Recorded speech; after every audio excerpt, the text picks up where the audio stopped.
کیا اللہ کو دیکھ سکتے ہیں یا نہیں دیکھ سکتے؟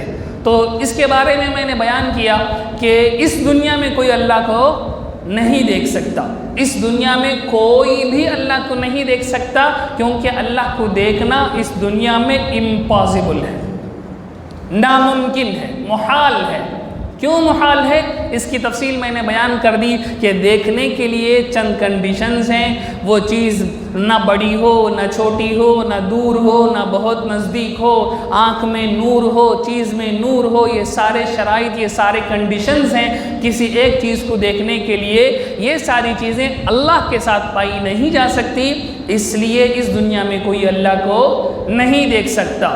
مرنے کے بعد قیامت میں، جنت میں اللہ کا دیدار ہوگا، یہ ہمارا یقین ہے۔ اللہ کو نیک لوگ دیکھیں گے، جنت میں اللہ کا دیدار ہوگا۔ اللہ کے دیدار سے بڑھ کر کوئی چیز جنت میں نہیں ہوگی۔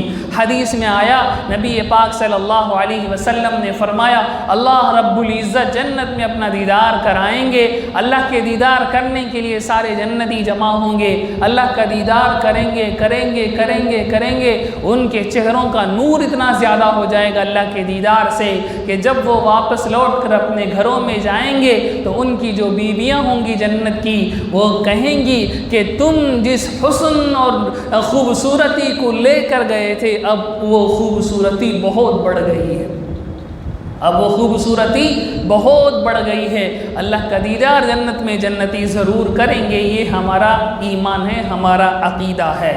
تو جنت میں ضرور دیدار ہوگا اور دنیا میں ہرگز دیدار نہیں ہو سکتا، ٹھیک ہے؟ یہ بات سمجھ لیں۔ معراج میں نبی پاک صلی اللہ علیہ وسلم نے دیکھا تھا، دیدار کیا تھا یا نہیں کیا تھا، اس کے بارے میں ہمیں پکی بات نہیں معلوم۔ کیوں نہیں معلوم؟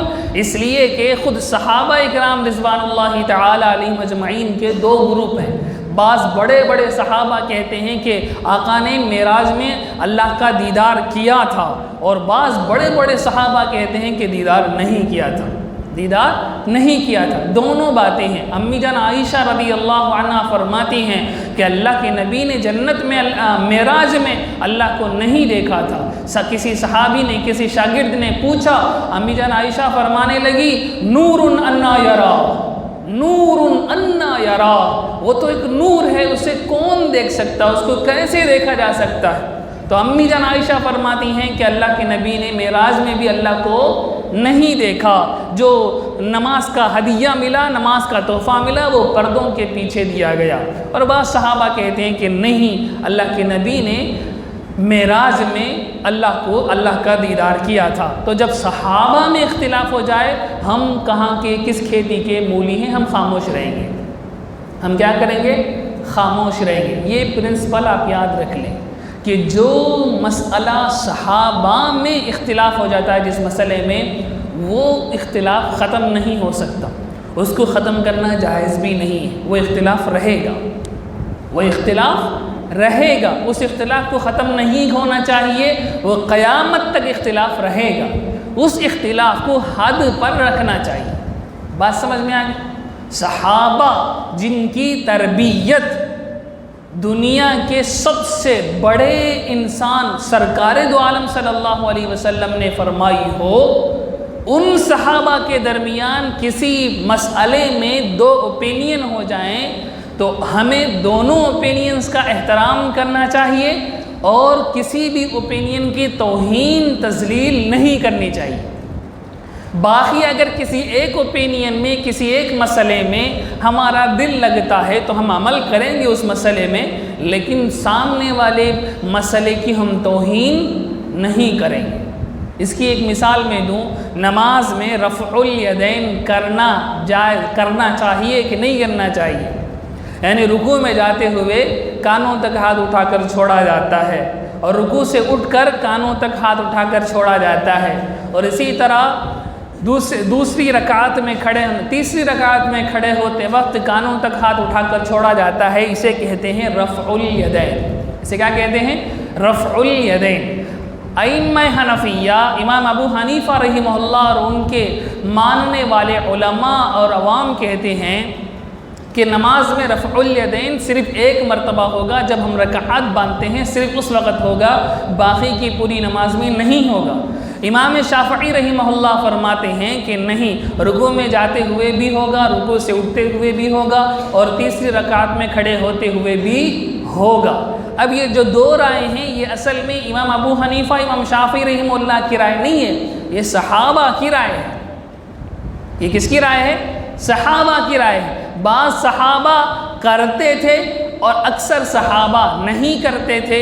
تو جو لوگ جن صحابہ کے پیچھے جو لوگ جن ائمہ کے پیچھے چلتے ہیں، وہ ائمہ جن صحابہ کے اسٹوڈنٹس بنے ہوئے تھے، ان کے اسٹوڈنٹس بنے ہوئے تھے، انہوں نے وہ رائے اختیار کر لی۔ اسی لیے ہم کہتے ہیں کہ جو شافعی کرتے ہیں وہ بھی صحیح ہے، جو حنفی کرتے ہیں وہ بھی صحیح ہے۔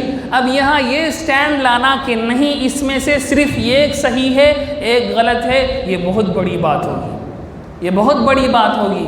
اسی لیے جو لوگ کہتے ہیں رفع الیدین نہیں کرنا چاہیے، رفع الیدین کے بغیر ہی، رفع الیدین کے ساتھ ہی نماز پڑھنا چاہیے، جو رفع الیدین کیے بغیر نماز پڑھتا ہے اس کی نماز نہیں ہوئی، یہ بہت بڑا جرأت والی بات ہوگی۔ ایسی بات زبان سے نہیں نکالنی چاہیے۔ صحابہ کا احترام اپنی جگہ موجود ہے۔ بہرحال یہ درمیان کی ایک بات تھی۔ تو اللہ کو دیکھا یا نہیں، اس میں خود صحابہ کے درمیان دو اوپینینز ہے، تو ہم کچھ نہیں کریں گے، اب خاموش رہیں گے۔ اگر ہمیں یہ لگتا ہے کہ نہیں اللہ کے نبی نے اللہ کا دیدار کیا ہوگا، ہم مانیں گے، میری اپنی رائے ہے، ٹھیک ہے، صحابہ جو لوگ کہتے ہیں دیدار کیا ہے میں ان کی بات مان لیتا ہوں۔